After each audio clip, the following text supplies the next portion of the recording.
చెప్పబోయే ముఖ్యాంశము, నీవు దేనికి సహాయకుడవు? నీవు దేనికి సహాయకుడవు?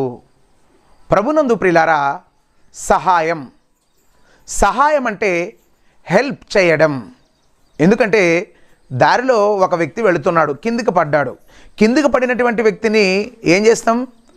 ఆ వ్యక్తిని లేపి నిలబెట్టామంటే మనం ఆ వ్యక్తికి ఏం చేసాం? సహాయం చేసాం. అదేవిధంగా ఒక వ్యక్తికి ఆహారం లేదు, నా దగ్గర ఆహారం ఉంది, ఉన్నటువంటి ఆహారాన్ని నా దగ్గర ఉన్నటువంటి ఆహారాన్ని ఆ వ్యక్తికి ఇచ్చామంటే ఆ వ్యక్తి ఆకలి తీరడానికి సహాయము చేశాం. అదేవిధంగా లోకంలో మనం, అయ్యా నాకు ఆకలి వేస్తుంది, ధర్మం చేయండి బాబు అంటే ఆ వ్యక్తికి ఆ పూట మరి భోజనాన్ని కల్పించడానికి మనం ధన సహాయము చేస్తాం. అయితే ప్రియులారా, ఇది కూడా ఏమంటారు తెలుసా? సహాయం. అయితే ఈ లోకంలో మనుషులనే మనము ఎన్నో సహాయాలు చేస్తారు. ఎన్నో సహాయాలంటే మరి కొంతమంది గోవులు, ఆవులు సహాయం చేసేవాళ్ళు కొంతమంది, అదేవిధంగా కొంతమంది వస్త్రాలు సహాయం చేసేవాళ్ళు కొంతమంది, ఇంకొంతమంది ధన సహాయం చేసేవాళ్ళు కొంతమంది, ఇంకొంతమంది స్థలాలు సహాయం చేసేవాళ్ళు కొంతమంది. సహాయాలు అనేవి రకరకాలుగా లోకంలో ఉన్నాయి. అయితే మనం ఈ యొక్క సమయంలో ఆలోచన చేస్తే, మనం ఈ యొక్క సమయంలో గమనిస్తే ప్రియులారా, మనము దేనికి సహాయకులుగా ఉండాలి?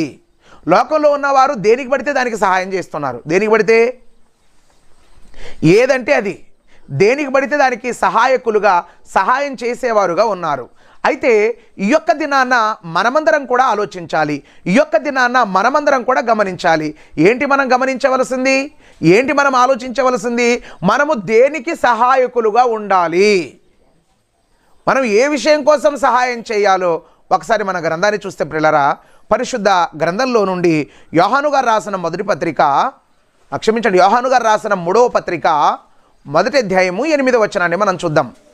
యోహాను గారు రాసిన 3వ పత్రిక 1వ అధ్యాయము 8వ వచనం, మనము సత్యమునకు సహాయకులై ఉండాలి. మనం దేనికి సహాయకులై ఉండాలి? యోహాను గారు 3వ పత్రికను ముగిస్తున్నాడు. యోహాను గారు 3వ పత్రికను ఒకే ఒక అధ్యాయంతో కూడుకున్నదే 3వ పత్రిక.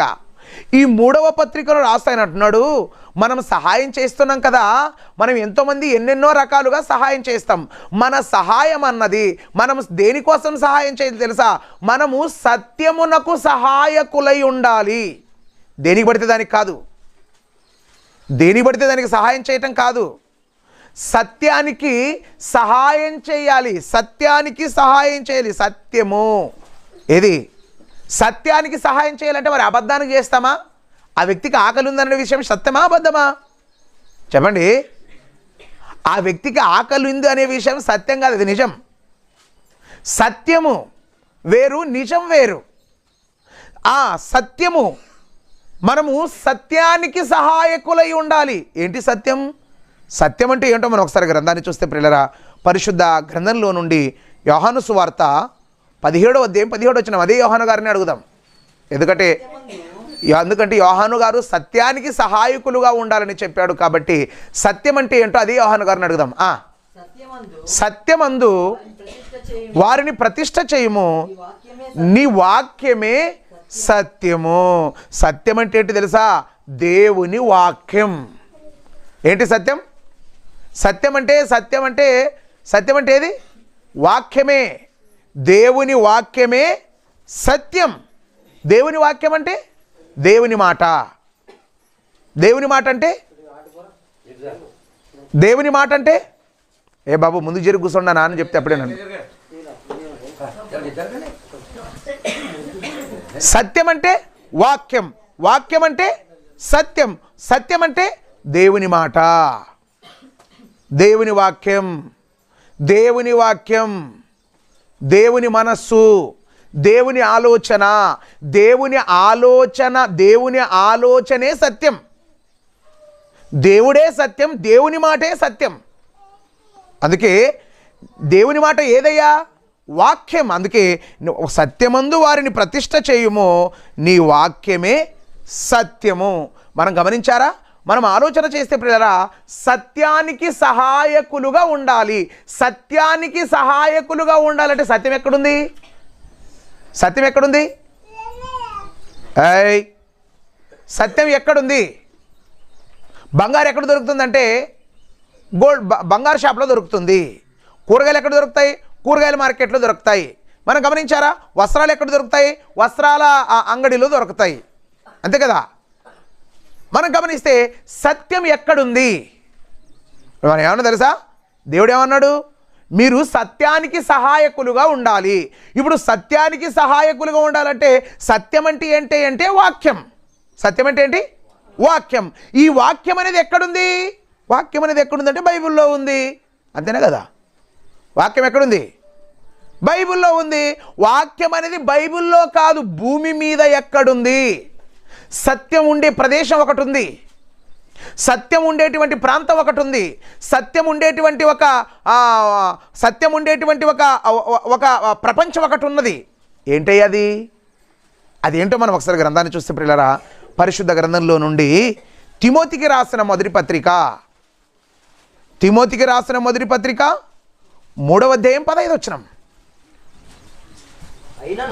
అయినను నేను ఆలస్యము చేసిన ఎడల దేవుని మందిరములో అనగా జీవము గల దేవుని సంఘములో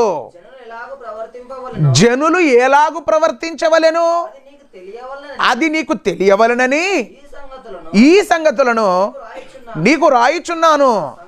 ఆ సంఘము సత్యానికి స్తంభం, సత్యమునకు స్తంభమును ఆధారమునై ఉన్నది. ఏదట?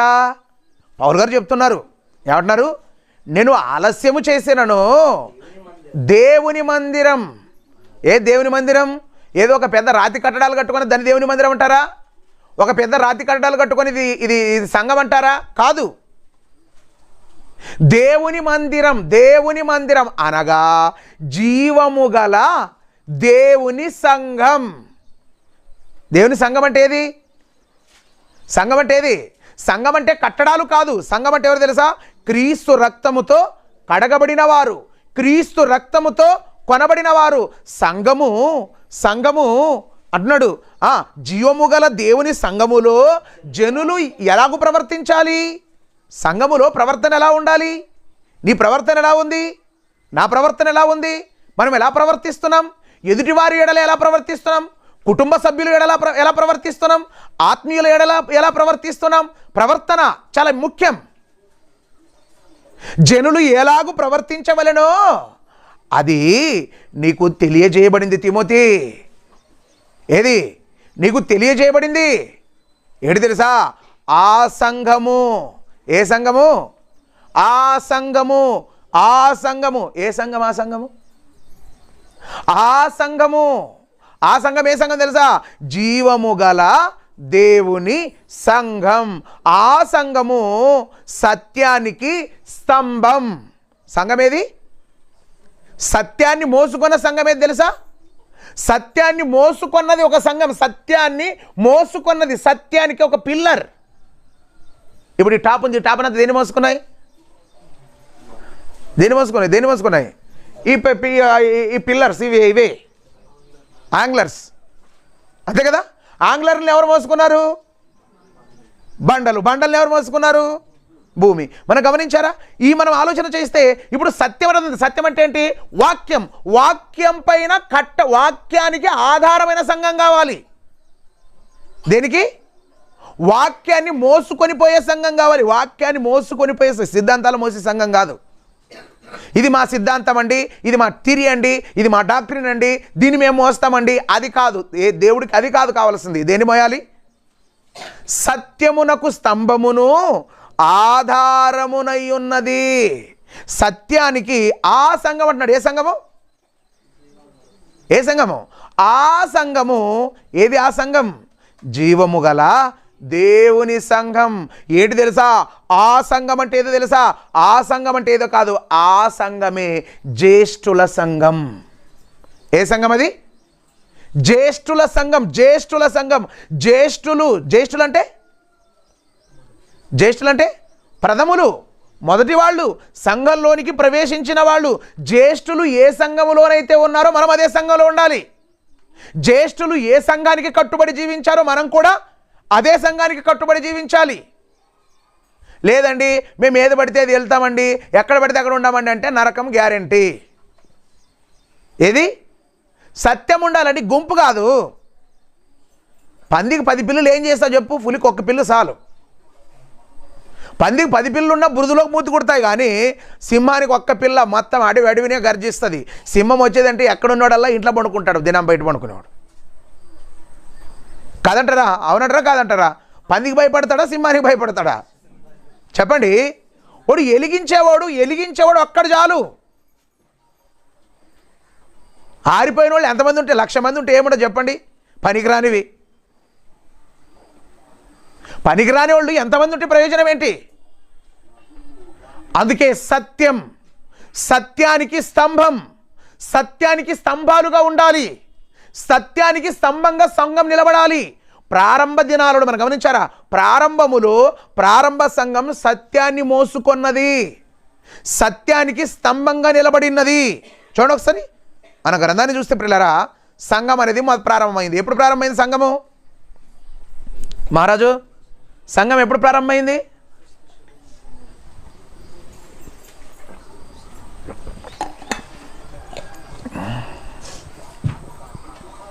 మహారాజు ఎప్పుడు? అదే ఎప్పుడది? పెంతుకోస్తు అనే పండుగ దినమున ఎంతమంది కూడుకున్నారు మహారాజు ఆ రోజు?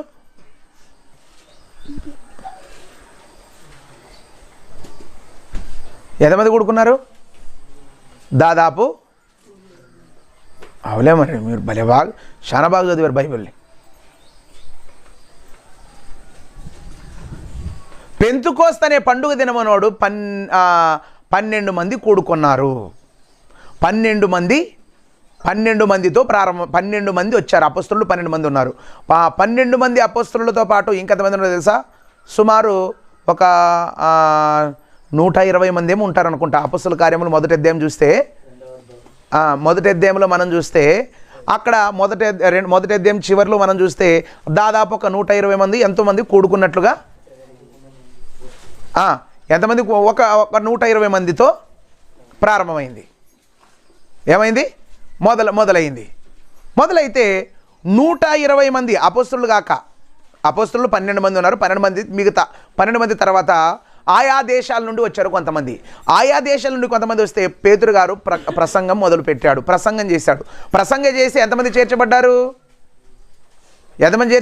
పేతురు గారి ప్రసంగం ద్వారా సంఘంలోనికి 3,000 మంది చేర్చబడ్డారు. ఎంతమంది చేర్చబడ్డారు? 3,000 మంది చేర్చబడ్డారు. 3,000 కాస్త 5,000 అయింది. ఏమైంది? 5,000 మంది అయ్యారు. ఇలా మనం ఆలోచిస్తే సంఘం అనేది విస్తరించింది. సంఘం అనేది అక్కడ ప్రారంభమైంది. ఎక్కడ? పెంతకోస్తు అనే పండుగ దినమున. పెంతకోస్తు అంటే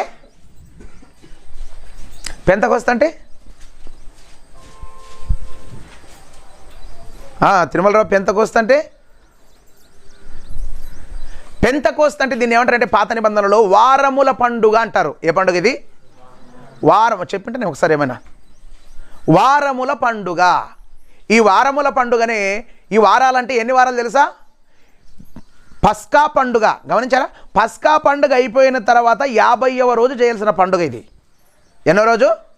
50వ రోజు. పెంతకోస్తు, పెంటోక్స్ అంటే 50వ రోజు. హెబ్రీ భాషలో ఇదే తెలుసా?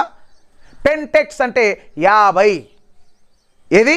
50 వారాలు. 50 రోజులకి ఎన్ని వారాలు వస్తాయి? 7 వారాలు కదా? 7 వారాలు. 7వ వారమున చేయవలసిన పండుగే ఏ పండుగ? ఏ పండుగ ఇది? పెంతకోస్తు పండుగ. పెంతకోస్తు పండుగకు మరో పెంతకోస్తు పండుగ ఎప్పుడు చేస్తారు? పస్కా పండుగకు పెంతకోస్తు పండుగకు ఎంత ఉంటుంది మధ్య గ్యాపు? 50 రోజులు. ఎన్ని వారాలు ఉంటుంది? 7 వారాలు ఉంటుంది. 7 వారాలు తర్వాతే ఈ పండుగను చెయ్యాలి. కాబట్టి మరి గమనించారా, మనం ఆలోచిస్తే ఆ పెంతకోస్తు అనే పండుగ దినమున సంఘం అన్నది ప్రారంభమైంది. 3000తో ప్రారంభమైంది. 3000 మంది మొదలయ్యారు. 3000 మందితో మొదలైన ఈ సంఘం అన్నది అభివృద్ధి చెందుతుంది.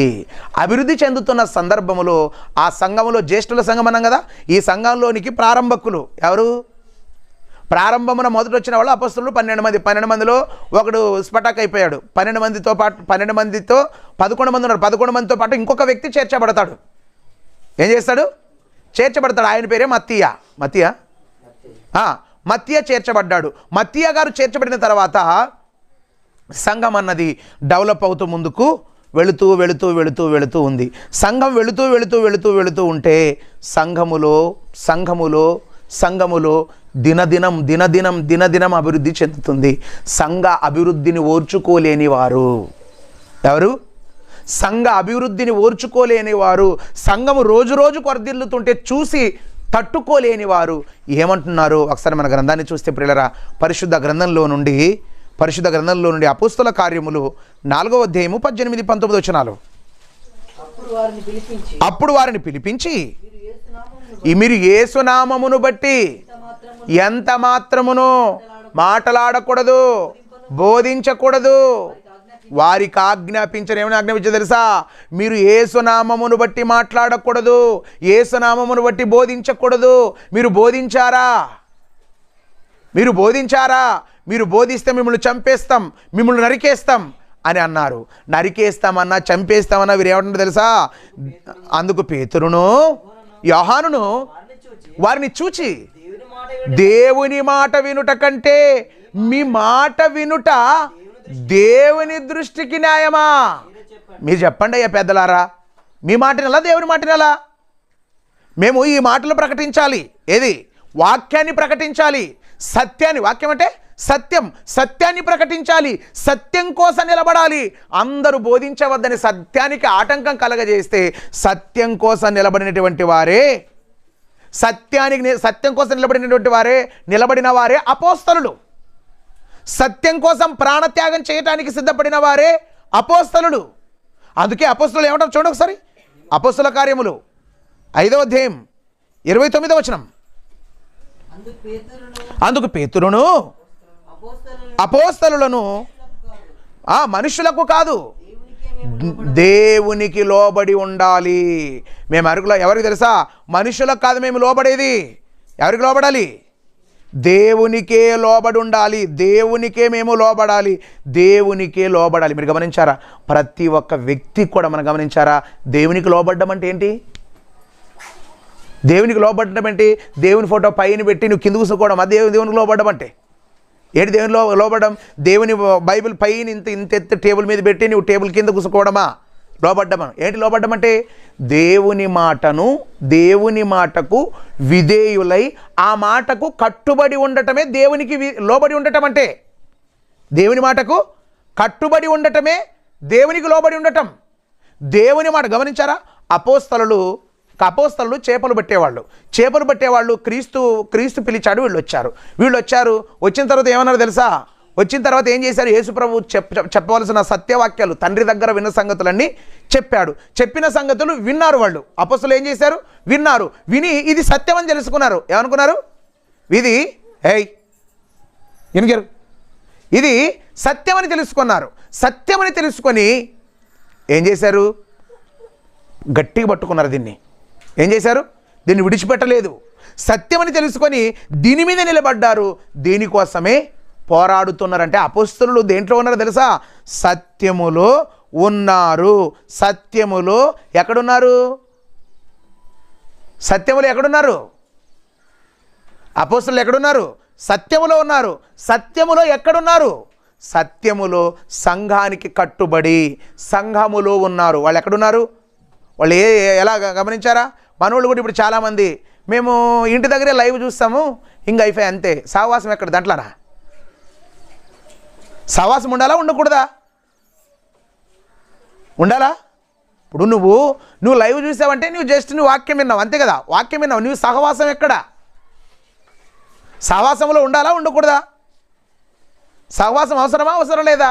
చాలామంది ఈరోజు ఈ కాలంలో మనం చూస్తే పిల్లరా మందిరాలకు వెళ్ళే వాళ్ళు చాలా తక్కువైపోయారంట. ఎందుకంటే ఇంట్లో పెద్ద ఎల్ఈడి టీవీ వచ్చింది. ఎల్ఈడి టీవీ వచ్చిన తర్వాత దాంట్లో ప్రసంగం ఆన్ చేస్తే డైరెక్ట్ లైవ్ టెలికాస్ట్ అవుతుంది. అక్కడ నుంచి టెలికాస్ట్ అయితే అయిపోయి ఇంకా అంతే.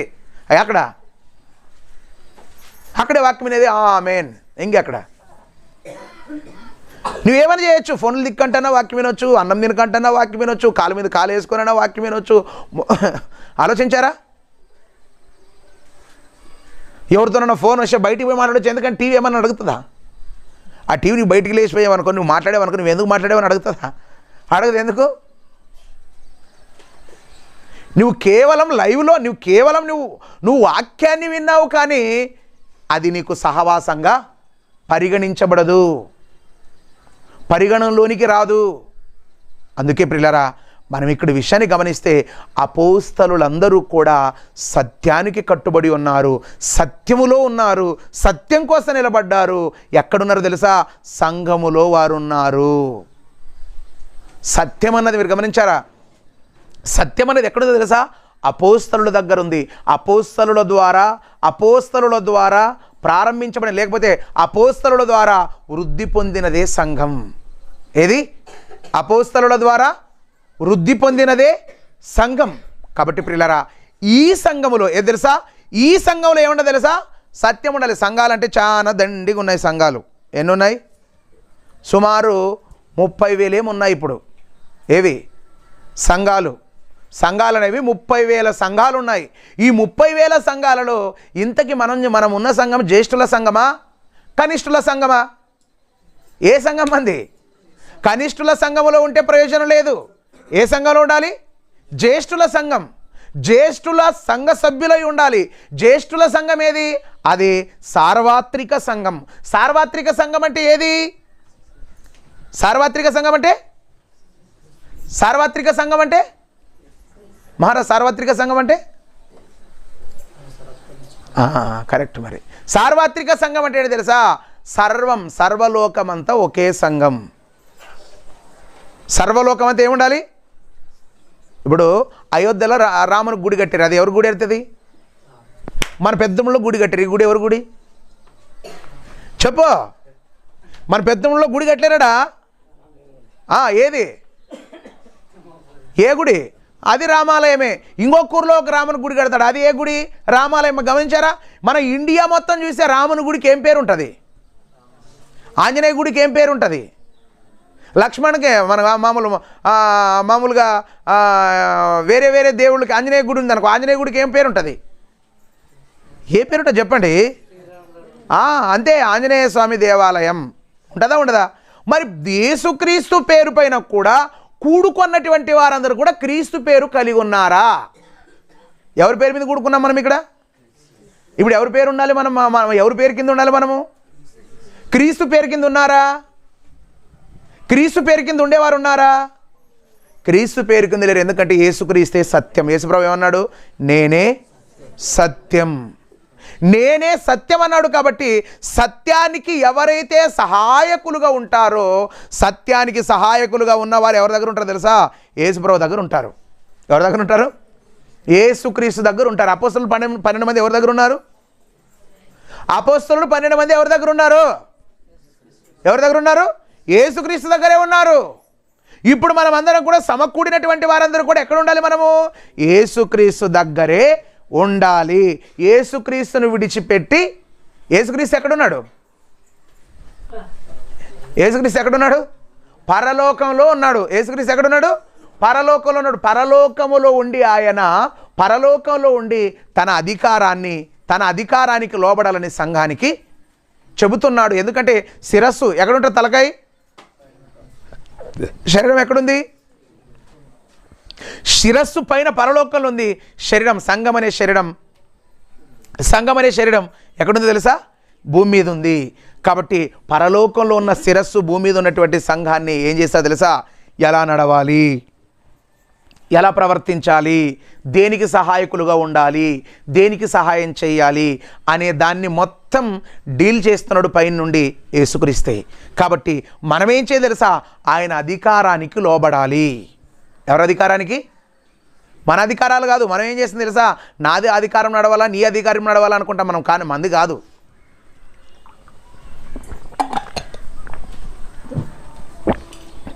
సంఘంలో ఎవరు అధికారం నడవాలా? క్రీస్తుదే. క్రీస్తు అధికారాన్ని నడిపించాలే తప్ప అధికారులుగా మనం ఉండకూడదు. మనం ఎవరో తెలుసా, జత పని వారం.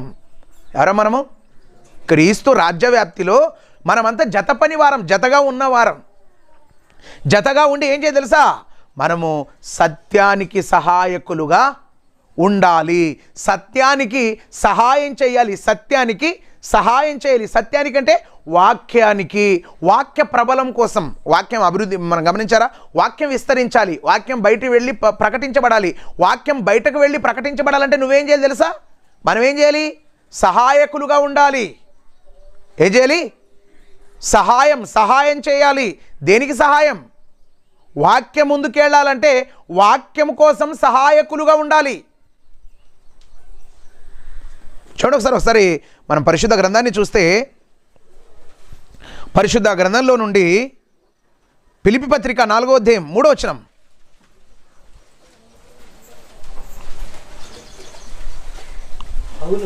అవును, నిజమైన సహకారి ఆ స్త్రీలు క్లెమెంతుతోనూ నా ఇతర సహకారులతోనూ సువార్త పనిలో నాకు సహాయపడ్డారయ్యా. పౌలు గారు అంటున్నాడు తెలుసా, నాకు సహాయపడ్డారు. దేనికి తెలుసా, సువార్త పనిలో, సువార్త కోసం సహాయం, సువార్త కోసం సహకరించారు, సువార్త ప్రకటన కోసం సహాయం చేశారో తెలుసా, క్లెమెంతుతో పాటు ఇంకా స్త్రీలు ఉన్నారు, ఇతర స్త్రీలు ఉన్నారు. పౌలు గారి సువార్త పరిచర్యలో సహకారులుగా పురుషులు కూడా ఉన్నారు. స్త్రీలు పురుషులు మాత్రమే కాదు. గమనించారా, స్త్రీలు పురుషులు మాత్రమే కాదు, చాలామంది ఉన్నారు. దేనికి సహాయకులుగా? సువార్తకు సహాయం చేయాలి, సువార్త ప్రకటించబడాలి. సువార్త బయటికి వెళ్ళాలంటే మనము సహాయకులుగా ఉండాలి. మనము సత్యానికి సహాయకులుగా నిలబడాలి. ప్రారంభ సంఘం చూడండి ఒకసారి. ప్రారంభ సంఘం చూస్తే వారు తమ చిరాస్తులను అమ్మి ఏం చేశారు, సువార్తకై సహాయం చేశారు. వాళ్ళు దేన్ని? స్థిరాస్తులు అంటే స్థిరమైనవి. మన తాతల కాలం నుంచి పొలం ఉంటుంది, పొలం స్థిరాస్తి, ఇండ్లు స్థిరాస్తులు. ఈ స్థిరాస్తులన్నీ కూడా ఏం చేసి తెలుసా, అమ్మేశారు. స్థిరాస్తులు అమ్మి వారి అక్కర కొలది పంచి పెట్టారు, సువార్తకై ఇచ్చారు. మనం గమనించారా, మనము సత్యానికి సహాయకులుగా, గమనించారా, ఇక్కడ సత్యానికి సహాయకులుగా ఉన్నారు. ఎవరెవరు ఉన్నారు? అవును, క్లెమెంత్ ఉన్నాడు, ఇతర స్త్రీలు ఉన్నారు. వారందరూ కూడా దేనికి తెలుసా, సువార్త పనిలో ప్రయాసపడినవారు, కష్టపడినవారు. సువార్త పనిలో ఎవరైతే సత్యానికి సహాయకులుగా ఉన్నారో వారు ఏమవుతారంటున్నాడు, వారు ఏమవుతారు? ఆ సహకారుల పేర్లు ఎక్కడ రాయబడ్డాయి? గమనించారా, ఇక్కడ దేవుని పని కోసం ఖర్చు పెడితే అక్కడ జమ అవుతాయి. ఎక్కడ పరలోకంలో జమ అవుతాయి. నేను కూడా ఇంతకుముందు కానికి ఎవరైనా ఇస్తారనుకో, కానికి ఇస్తే ఇట్లే డబ్బాలో వేసి పెట్టేవాడిని. డబ్బాలో వేసి పెడితే ఆ డబ్బానే దొంగలు ఎత్తుకుపోయినారు. ఏది? పరలోకములో. గమనించారా, పరలోకములో మీరు ప్రతిఫలం కావాలని మీరు నాకు ఇచ్చారు, నేను ఇంకొక ఎప్పుడైనా సువార్తకు పోయినప్పుడు తీసుకుందామలే అని చెప్పి మనం దాంట్లో పెడితే ఉనింది ఏం చేశారు, దొంగలు ఎత్తుకుపోయారు. ఇప్పుడు ప్రతిఫలం మీకు రాలేదు, నాకు కూడా రాలేదు, వేస్ట్ అయిపోయింది అంత ప్రతిఫలం. అప్పటి నుండి ఏం చేస్తాను తెలుసా, అప్పటి నుండి అది అలా చేయడం మానేశాను. మన దగ్గర ఎంత ధనం అయితే ఉందో అంత ధనం అర్జెంటుగా మనం సువార్తకి వెళ్ళాలి, సువార్తకు మనము ఖర్చు చేయాలి. ఇంకా అయిపోయింది, ఇంకా అంతే కదా. ఇప్పుడు దొంగల పాలు అయిపోతుంది ఎక్కడ పెట్టుకున్నా కూడా, అంతే కదా. ఇప్పుడు పరలోకంలో ప్రతిఫలం కావాలంటే ఏం చేయాలి? సువార్తకై ఖర్చు చేయాలి. సువార్తకై సత్యానికి సహాయకులుగా ఉండాలి. ఇప్పుడు సత్యానికి సహాయకులుగా మనం నిలబడాలంటే మనం ఏం తెలుసా, సత్యం అంటే ఏంటో, సత్యానికి ఉన్న విలువ ఏంటో మనకు తెలియాలి. సత్యానికి ఉన్న బంగారుకున్న విలువ తెలిస్తేనే బంగారాన్ని దాచిపెట్టుకుంటాడు. బంగారానికి ఉన్న విలువ తెలియకపోతే కలకుంట్లోనా ఒక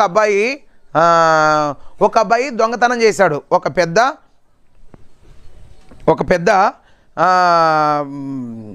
పెద్ద బస్తా, మామూలుగా సంచి నిండా 5 రూపాయల బిల్లులు తీసుకొచ్చాడు. దాంట్లోనికి తీసుకొచ్చి దాన్ని కుట్టి ఇట్లా రాయికి ఒక మామూలుగా అందరూ పేకాట ఆడతారు కదా, పేకాట ఆడే దగ్గర అది రాయిని పక్కన తీసి ఆ బ్యాగ్ని అక్కడ పెట్టాడు అనమాట. అక్కడ పెడితే ప్రతిరోజు వచ్చేవాళ్ళు పోయేవాళ్ళు దాని మీద ఎక్కుతారు దిగుతారు పోతారు, ఎక్కుతారు దిగుతారు పోతారు, ఎక్కుతారు దిగుతారు పోతారు.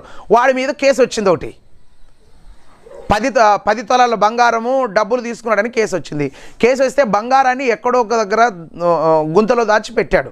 పెడితే బంగారం దొరకలేదు. బంగారం దొరకకపోతే ఇప్పుడు అందరూ పేకాట ఆడే వాళ్ళ దగ్గరికి వచ్చారు. వాడిని పట్టుకొని వచ్చారు పోలీసులు వచ్చి అందరూ పారిపోయిన తర్వాత రేయ్ డబ్బులు ఎక్కడ పెట్టారంటే, సార్ ఇదే సార్ డబ్బులు అన్నాడు. ఇదేంట్రా డబ్బులు కాళ్ళు పెట్టి ఎక్కిపోయింది ప్రతిరోజు, ఇది ఎక్కడైతుందంటే దాన్ని ఓపెన్ చేయండి అన్నారు. ఓపెన్ చేస్తే అన్ని డబ్బులే ఉన్నాయి. ప్రతిరోజు అందరూ ఏం చేశారు, దానిపైన ఏం చేశారు, కాలు పెట్టి పైకి ఎక్కిపోయారు అందరూ కూడా. అందరూ ఏమన్నా తెలుసు దాన్ని చూసి అబ్బా దీని మీదే కాలు పెట్టేం తినాము, నన్ను దీని మీద ఊమిసి అంటే మన దగ్గర ఉన్నది దాని విలువ తెలియనంత వరకు, గమనించారా, దాని విలువ తెలియనంత వరకు దాన్ని కాలుతో తొక్కేస్తాం. విలువ తెలిస్తే మరి గమనించారా, విలువ తెలియనంత వరకు మనం కూడా అంతే గమనించారా, విలువ తెలియకపోతే తొక్కేస్తాం.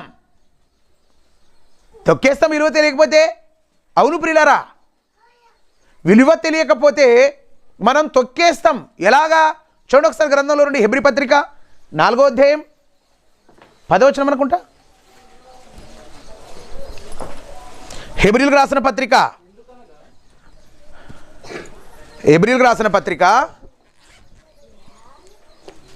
4వ అధ్యాయము 4వ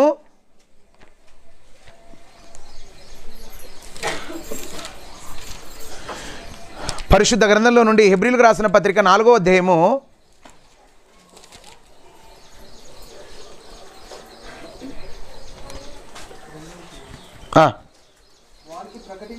'ఎస్ వారికి ప్రకటింపబడినట్లు మనకును సువార్త ప్రకటింపబడిను గాని వారు వినిన వారితో విశ్వాసము గలవారై కలిసి ఉండలేదు గనుక విన్న వాక్యము వారికి నిష్ప్రయోజనమైనదాయను. ఏమంటాడు తెలుసా, విన్నవారితో కలిసి ఉండలేదు. ఏం చేయలేదు తెలుసా, వాక్యాన్ని విన్నారు, వాక్యాన్ని విన్న వారితో కలిసి ఉండలేదు, వాక్యముతో కలిసి ఉండలేదు, వాక్యముతో ఏం చేయలేదు తెలుసా, సత్యములో కట్టుబడి ఉండలేదు. వాక్యముతో ఏదైతే మనం వాక్యం విన్నామో, ఎవరైతే మనకు వాక్యం చెప్పారో, ఏ వాక్యం అయితే నేర్చుకున్నటువంటి వాక్యానికి కట్టుబడి ఉండలేదు. ఏం చేయలేదు, కట్టుబడి ఉండలేదు. కాబట్టి వినిన వాక్యము వారికి ఏమైపోయింది తెలుసా, ప్రయోజనాన్ని చేకూర్చలేదు. ఏమైపోయింది, నిష్ప్రయోజనమైపోయింది. ఏమైపోయింది, ప్రయోజనాన్ని చేకూర్చలేదు. కాబట్టి మనమందరం కూడా జాగ్రత్తగా మనం ఏం చేయాలి తెలుసా, జాగ్రత్తగా వాక్యాన్ని వినాలి, జాగ్రత్తగా సత్యానికి కట్టుబడి ఉండాలి. ఎందుకంటే తెలుసా ప్రియులారా, ఎందుకంటే మన జీవితం చిన్నది.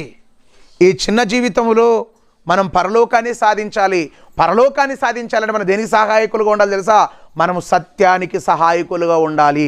సత్యం ఎక్కడుంది, సంఘములో ఉంది. సంఘములో ఉన్న సత్యముతో మనం ఏం చేయాలి తెలుసా, కట్టుబడి ఉండాలి. ఏం చేయాలి, అతుకబడి ఉండాలి. సంఘములో నుండి సత్యమైన సంఘములో నుండి, సత్యాన్ని మోసుకున్న సత్యానికి స్తంభమైన సంఘంలో నుండి వేరైపోయామా? వేరైపోతే మన పరిస్థితి, మన ఆలోచనలు వేరైపోయాయా? అంతే కదా. వేరైపోవడం అంటే ఏంటి, మనం వేరైపోవడం, ఆలోచనలు వేరయ్యామనుకో, అననీయ సప్పిరాలకు బట్టిన గతే మనకు కూడా పడుతుంది. వాళ్ళు సంఘంలోనే ఉన్నారు, మంచిగా ఆలోచన చేశారు, దేవునికి ఇవ్వాలనుకున్నారు. ఎప్పుడైతే డబ్బులు వచ్చేప్పుడు మనసు మారిపోయింది. ఏమైపోయింది, మనసు మారిపోయింది. మనసు మారిపోయేసరికి దేవుడు కూడా లోకాన్ని మార్చేశాడు వాళ్ళకి. ఒరే నాయనా, ఇట్లా దరిద్రులు మీరు ఈ లోకంలో ఉండకూడదు, మీ లోకం వేరు, వెళ్ళండి నరకానికి అన్నాడు. ఏమన్నాడు? కనుక ప్రియులారా, మనమందరం కూడా ఆలోచించవలసింది, మనమందరం కూడా గమనించవలసింది ఏంటి తెలుసా? మనము ఉండాలి ఎక్కడో తెలుసా? సంఘములో ఉండాలి. ఏ సంఘంలో ఉండాలి తెలుసా? సత్యానికి స్తంభమైన సంఘములో ఉండాలి. ఈ సత్యానికి స్తంభమైన సంఘములో మనం ఎలా ఉండాలి తెలుసా? మనం ఎలా ఉండాలి? సత్యానికి సహాయకులుగా ఉండాలి. సత్యానికి సహాయకులుగా కొంతకాలం ఉండి కొన్నాళ్ళు మారి, కొన్నాళ్ళు మారిపోయి, కొన్నాళ్ళు ఇట్లయిపోయి, కొన్నాళ్ళు అట్లయిపోయి మనకు అట్లయిపోతే మనకు పరలోకం మాత్రం లేదు. చూడండి ఒకసారి, పరలోకం మనకు లేదు. 11వ వచనం 4వ అధ్యాయం.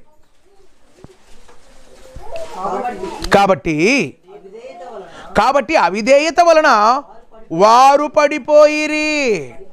పడిపోయినట్లుగా మనలో ఎవడును పడిపోకుండా ఆ విశ్రాంతిలో ప్రవేశించుటకు జాగ్రత్త పడుదము. వారు అవిధేయత వలన, విధేయత కాదు, అవిధేయత వలన, వారి అవిధేయత వలన వారు పడిపోయారు. ఏం చేశారు? వారు అవిధేయత వలన వారు పడిపోయారు. కాబట్టి మనం కూడా పడిపోకుండా జాగ్రత్త కలిగి ఉందాం. ఎందుకంటే విశ్రాంతిలోనికి మనమందరం కూడా ఏం చేయాలి? యేసుప్రభు వస్తే పరలోకం వెళ్ళాలి. యేసుప్రభు రాకపోతే మన పోక జరిగిందనుకో, మనం ఒకవేళ మనల్ని దేవుడు పిలిచాడు అనుకో, పిలిస్తే మనం ఏం చేయాలి? విశ్రాంతిలోనికి వెళ్ళాలి కదా. విశ్రాంతిలోనికి వెళ్ళాలంటే ఈ భూమి మీద ఎలా ఉండాలి? సత్యానికి సహాయకులుగా ఉండాలి. దేనికి సహాయకులుగా ఉండాలి? మనం ఏం చేస్తామంటే ఎక్కడ పడితే అక్కడ, ఎవరు పడితే వాళ్ళు ఇంక అంతమంది, అంతే మన పని. మనద్దు ఉండేదే ఎక్కువ, మనద్దు ఉండేదే లేటు. మనం దేనికి పడితే దానికి ఇవ్వకూడదు, కేవలం సత్యానికి ఇవ్వాలి. సత్యవాక్యాన్ని ప్రకటించే వారికి సహాయం చేయాలి. ఎవరికి? సత్యానికి సువార్త ప్రకటనకై వెళ్ళాలి. అంత మాత్రమే కాకుండా సత్య సువార్తను ఎవరైతే ప్రకటిస్తారో వాళ్లకు మాత్రమే మనం సహాయం చేయాలి. ఎందుకంటే సువార్త ప్రకటించే వాళ్ళంటే ప్రతి ఒక్కరు కూడా నేను సువార్త ప్రకటిస్తాను. నాకు సెల్ ఫోన్లో వాట్సాప్లో చాలామంది మెసేజ్ చేస్తారు, సార్ మరి మేము ఇట్లా పల్లెల మీద మేము సువార్త చేస్తాం, ఏజెన్సీ ఏరియాలో సువార్త చేస్తాం, మాకు సహాయం చేయండి సార్ అని అడుగుతుంటారు. సహాయం చేయండి అంటే ఇప్పుడు వాళ్ళు ఇంతకు వాళ్ళ సత్యవంతులా, సత్యాన్ని ప్రకటిస్తారా, అబద్ధాన్ని ప్రకటిస్తారా మనకు తెలియదు కదా. తెలుసా? తెలియదు. నాకైతే తెలియదు కాబట్టి చూస్తానండి, ప్రార్థన చేస్తాను, మీరు కూడా ప్రార్థన చేయండి అంటాను. ఎందుకు? వారి యొక్క విధి విధానం నాకు తెలియదు కదా. ఇప్పుడు నేను తెలియకుండా ఇచ్చాననుకో, నేను ఏమైపోతాను? నష్టపోతాను. మీరు కూడా అంతే, మనం కూడా అంతే కదా. మీరు కూడా అంతే.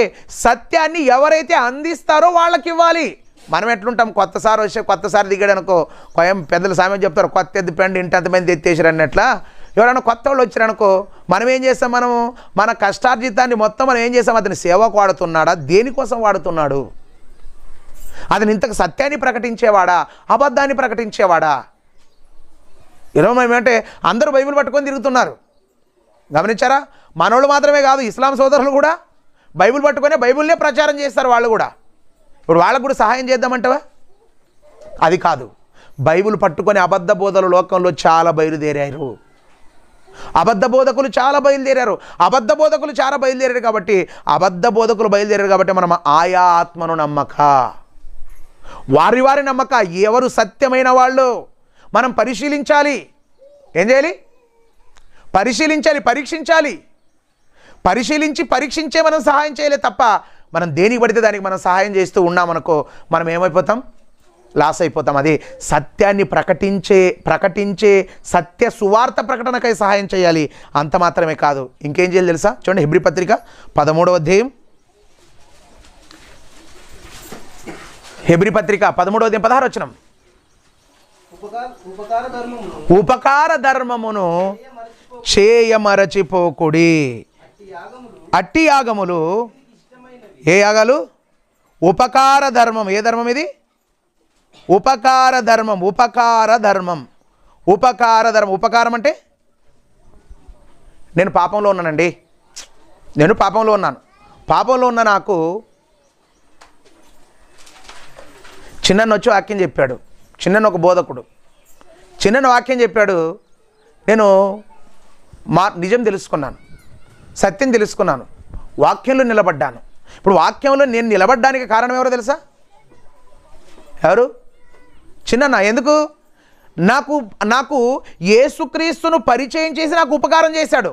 ఇప్పుడు ఉపకారం ఆయన నాకు చేశాడు కాబట్టి నేనేం చేయాలి తెలుసా? ప్రతోపకారం చేయాలి. ఏం చేయాలి?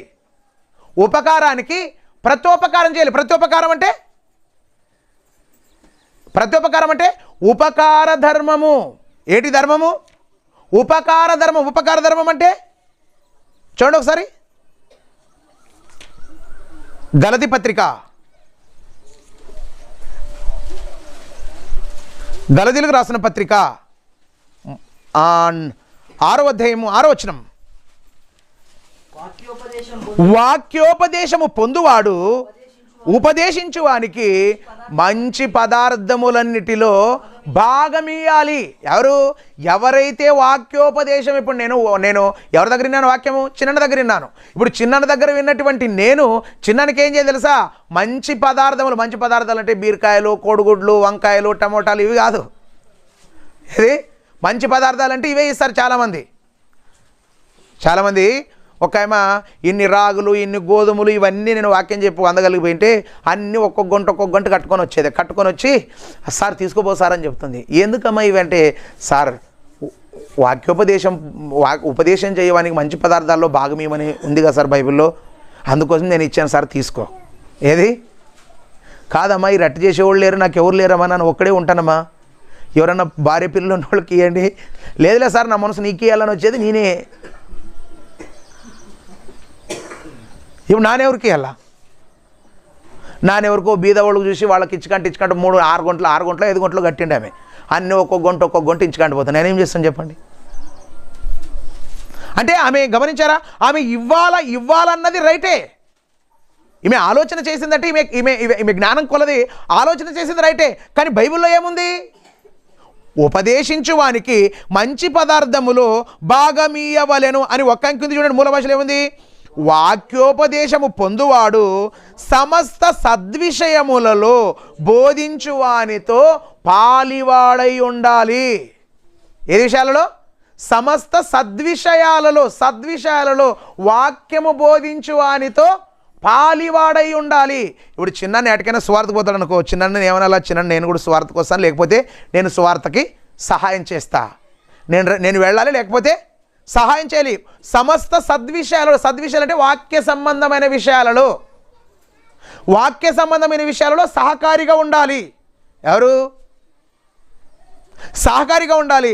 అంత మాత్రమే కాదు ఆయనకు సహకారిగా ఉంటూ, గమనించారా? ఆయన బోధలో ఉన్నాడు కదా, ఆయన సువార్త ప్రకటనలో ఉన్నాడు కాబట్టి ఆయనకు సహాయం చేయాలి.